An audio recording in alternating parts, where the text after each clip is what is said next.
할렐루야, J 빌리지입니다. 시편 27편 1절에서 4절입니다. 여호와는 나의 빛이요 나의 구원이시니 내가 누구를 두려워하리요. 여호와는 내 생명의 능력이시니 내가 누구를 무서워하리요. 악인들이 내 살을 먹으려고 내게로 왔으나 나의 대적들 나의 원수들인 그들은 실족하여 넘어졌도다. 군대가 나를 대적하여 진칠지라도 내 마음이 두렵지 아니하며 전쟁이 일어나 나를 치려할지라도 나는 여전히 태연하리로다. 내가 여호와께 바라는 한 가지 일 그것을 구하리니 곧 내가 내 평생에 여호와의 집에 살면서 여호와의 아름다움을 바라보며 그의 성전에서 사모하는 그것이라. 아멘. 이 시편 27편과 또한 28편은 다윗이 아들 압살롬에게 쫓겨다니던 시기에 아주 위험하고 힘든 심정일 때 기록된 것입니다. 그것은 겉으로 보면 아버지와 아들의 깊은 갈등이 빚어낸 지저분한 싸움 같지만 사실은 하나님께서 허용하신 다윗을 향한 징계라는 것을 볼 수 있습니다. 게다가 여러분이 성경을 읽으면 알겠지만 하나님께서는 압살롬에게 왕권을 주실 약속이나 계획이 없었습니다. 이런 추악한 상황 속에서 다윗은 아주 겸허하게 자기를 비우고 오직 주님의 뜻이 잘 이루어지기를 기도했는데 사실 기도하는 것 외엔 달리 할 일도 없었습니다. 자신의 잘못으로 생긴 비극이라 백성들 볼 면목도 없었고 수신제가 치고 평천하라고 했는데 바쁘다는 핑계로 집안에서 생기는 일들에 가장으로서 너무 무관심했던 것을 변명할 수도 없었습니다. 사실 크게 보자면 다윗에게 자신의 아들, 딸들은 마치 제자와 같습니다. 아버지와 어머니들은 자신의 자녀들을 예뻐하지만 말고 제자처럼 잘 가르쳐야 합니다. 그것을 로이스와 유니스가 잘해서 아들 디모데가 사도 바울의 신뢰를 받고 양들을 이끄는 훌륭한 리더, 목자가 되었지요. 이 땅에는 세 종류의 부모가 있다고 볼 수 있습니다. 첫째, 마음이 따스하고 달콤한 햇살 같은 부모들이 있습니다. 이런 부모를 가졌다면 자녀에겐 너무나 복된 일입니다. 늘 따스하고 다정한 부모 밑에서 사랑을 듬뿍 받고 성장할 수 있다면 자녀들은 좋은 인성이나 품격을 잘 갖출 수 있는 조건을 가질 수도 있겠는데 이것은 시대와 가족의 환경이 안정되고 평화로운 때에는 더할 나위 없이 좋으나 만일 거친 폭풍우가 몰아칠 땐 그것을 뚫고 갈 힘이 딸릴 수도 있습니다. 아주 오래전 내가 교회의 청년 그룹에 속해서 지낼 때였습니다. 담당 전도사님이 어떤 좋은 커피숍을 하루 동안 빌려 행사를 하기로 했습니다. 그러니까 소위 차와 음악이 있는 소규모의 크리스찬 펠로우십을 마련하는 멋진 행사였지요. 당시 우리 그룹을 담당했던 남자 전도사는 20대 후반으로 아주 핸섬하지는 않았지만 피부가 하얗고 학자같이 생긴 기공자 스타일의 외모를 가졌습니다. 아버지는 돌아가셨고 어머니가 기도를 아주 많이 하는 권사이셨는데 형편이 어려운 다른 전도사들에 비해 제법 잘 사는 집안의 아들처럼 보였습니다. 그런데 청년들이 행사를 열심히 준비하고 있을 때 갑자기 커피숍 주인이 와서 어떤 일로 우리 전도사에게 화를 내며 심하게 불평하는 일이 생겼습니다. 이 주인은 크리스찬이 아닌 것 같았습니다. 사실 우리가 잘못한 게 없는데 아마도 무엇인가 오해를 했는지 불평을 해대는데 보기에도 아주 심각한 상황이었습니다. 전도사님을 보니 본래 하얀 얼굴이 창백해지면서 주인에게 아무 말도 못하는데 안경 너머 눈물이 흘러내리는 것이 언뜻 보였습니다.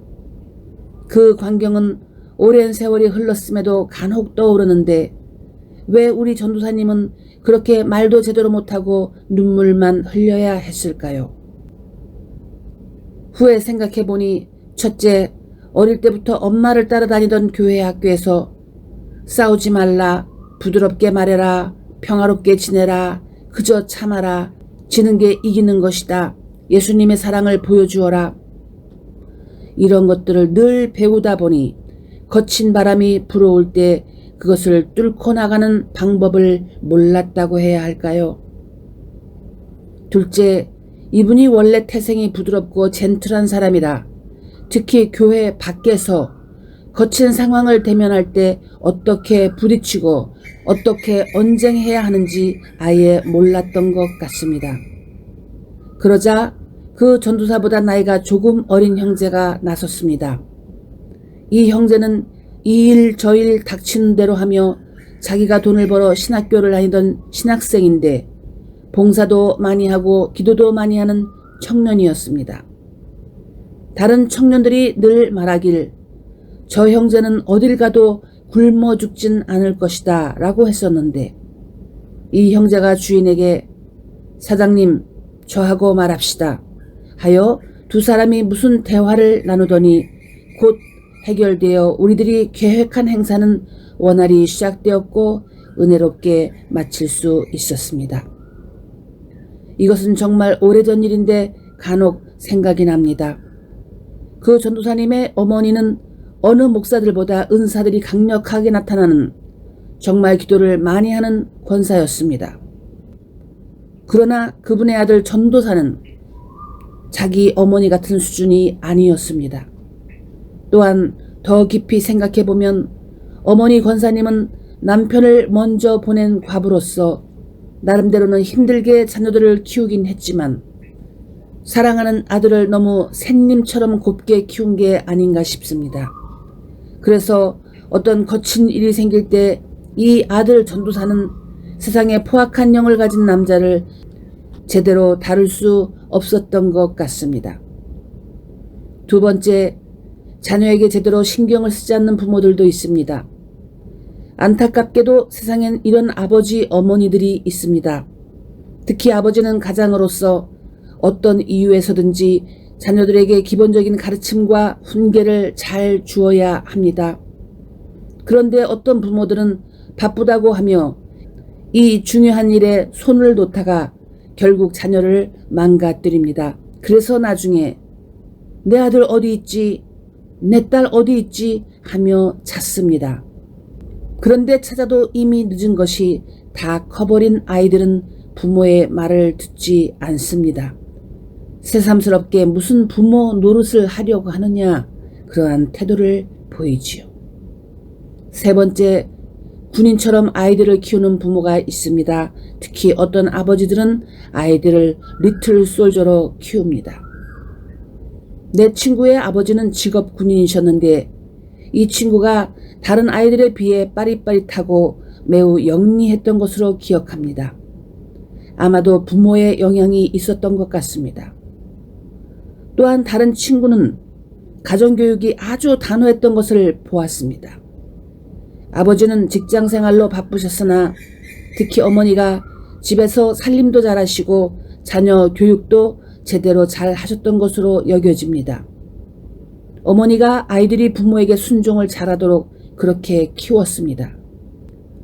아주 오래전인데 간혹 그 친구 집을 가보면 저녁 8시 이후엔 아무것도 먹지 않습니다.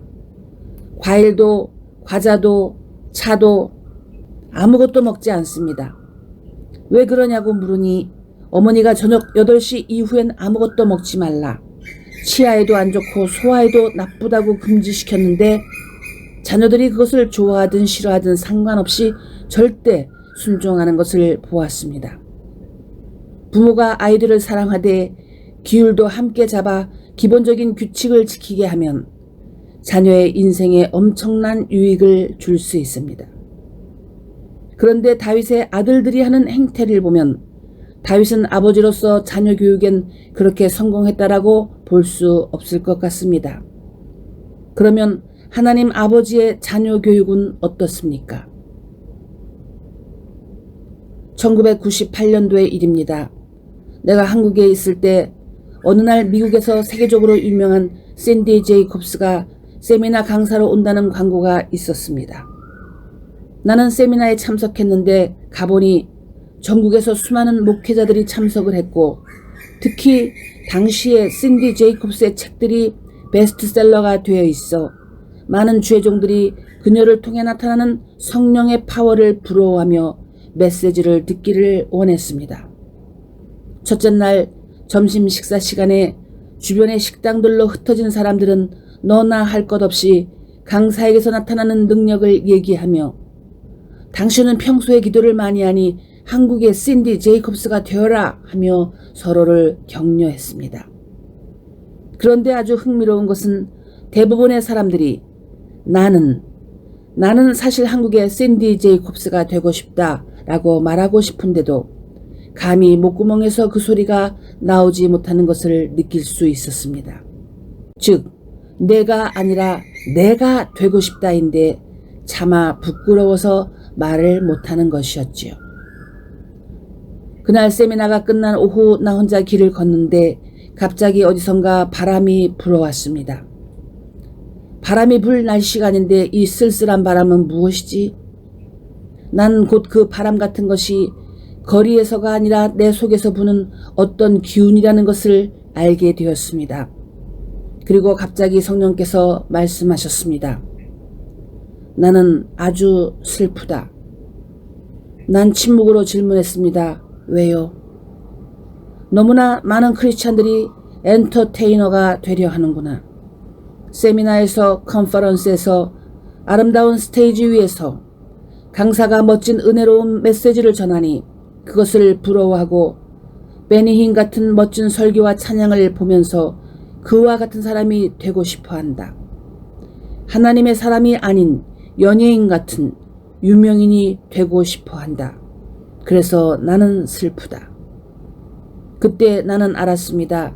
그것은 신디 제이콥스나 베니힌을 비난하시는 게 아니고 어떤 목회자들이 연예인처럼 엔터테이너처럼 멋진 쇼맨이 되고 싶어하는 감춰진 욕망을 지적하신 것이었습니다. 그래서 주님, 전 그러지 않겠습니다. 라고 속으로 말씀드렸습니다. 그렇게 하나님은 하늘의 아버지께서는 나를 교육하고 싶어 하셨고 나는 대답했습니다. 그렇습니다. 우리 주님은 단지 우리의 소원을 들어주시는 분이 아니라 아버지로서 당신의 자녀들을 잘 키워내고 싶어하는 강력한 소원을 가지고 계신 것을 우리가 알아야 합니다. 즉 주님도 아버지로서 우리 못지않게 많은 소원들을 가지고 계시다는 사실을 우리가 이해해야 합니다. 예전에 어느 나라에 20명이 넘는 팀으로 미션 트립을 갔습니다. 듣기로는 형편이 어렵다고 했는데 시간만 되면 교회의 여러 사람들이 우리에게 와서 머리를 내밀며 축복 기도를 해달라고 요청했습니다. 그런데 그들의 목에, 손목에, 코에 금이 주렁주렁 매달린 게 우리보다 훨씬 부자처럼 보였습니다. 누군가 그들은 금을 많이 달고 다니는 게 전통이요 문화라고 했는데 문화가 어떻든지 이미 받은 복이 웬만하면 자족할 줄도 알아야지 땅을 더 사야 해요. 건물값을 다 못 치렀어야 하면서 형편이 어렵다고 말했습니다. 아, 우리는 땅도 없고 소유한 건물도 없는데 왜 이런 소원들을 여기에 와서 들어야 하나. 나중에는 그런 모습들이 아주 끔찍했습니다. 어떤 크리스찬들은 거머리 같아서 더 달라고 외칩니다. 교회에서 담임 목사가 더 받아라, 더 구해라 하면서 자족하는 것을 가르치지 않아서 생긴 결과이지요. 물론 우리가 주님의 복을 많이 받으면 좋겠으나 이미 적당히 많이 받았으면 축복 중독에 걸리지 않도록 조심하십시다. 축복 중독. 그것은 질병입니다. 약도 없습니다.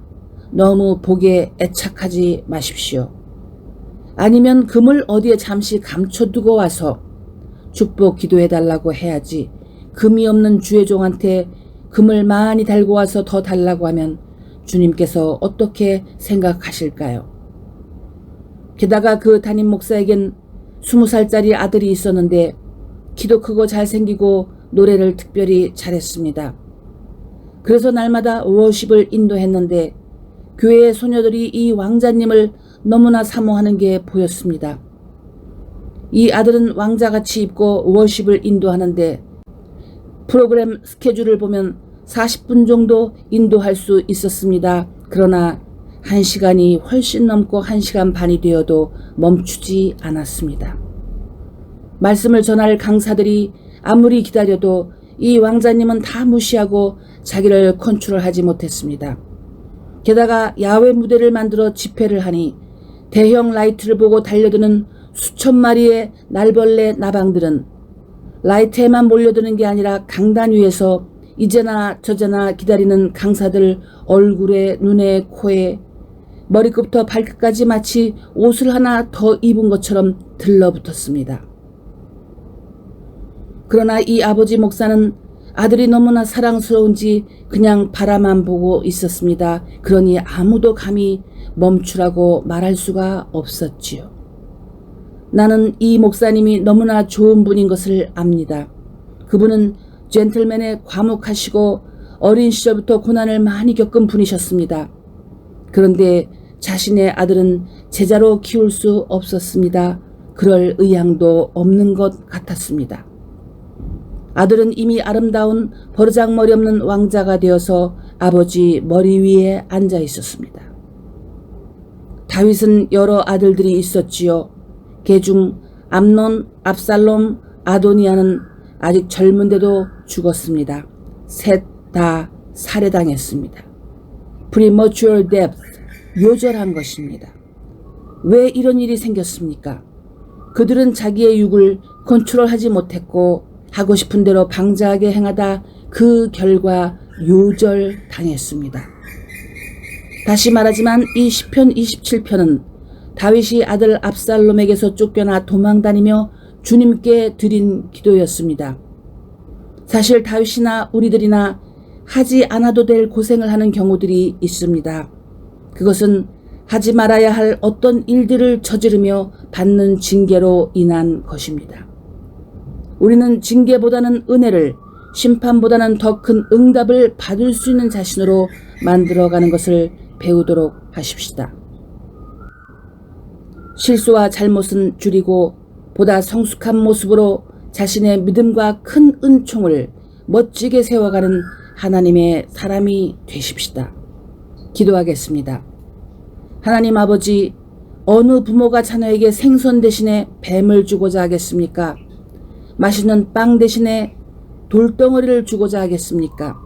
그럼에도 정말 필요한 것이 무엇인지 다시 한번 분별해 자녀들을 가르치고 축복하는 멋진 부모, 또한 교회 멤버들을 인도하고 제자로 키워내는 바른 목자가 되도록 노력하겠습니다. 예수님의 이름으로 기도드립니다. 아멘.